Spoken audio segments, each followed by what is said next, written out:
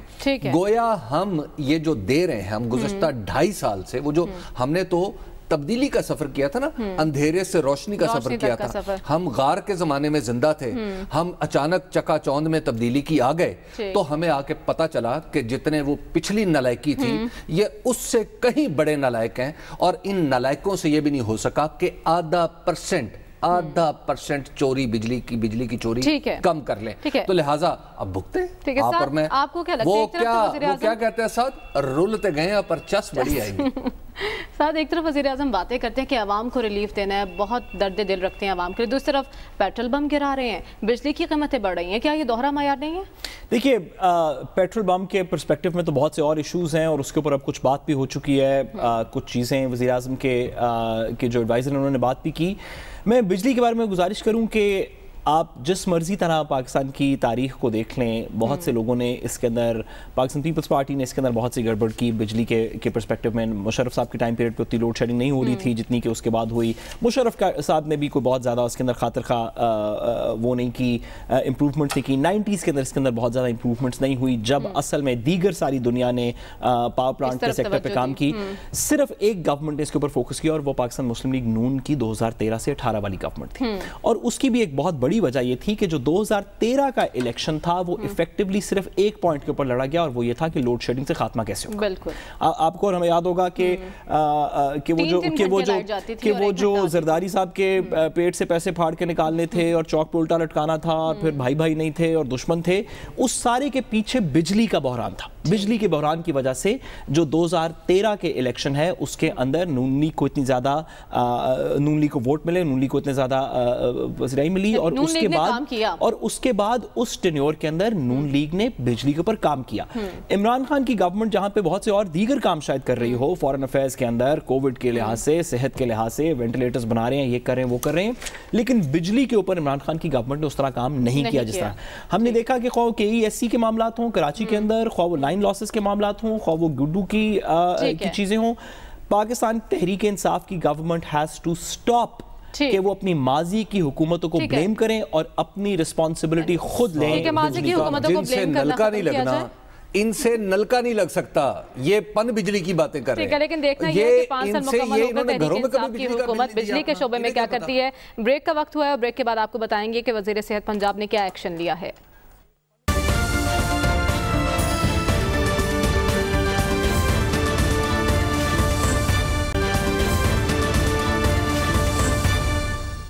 Welcome back ناظرین.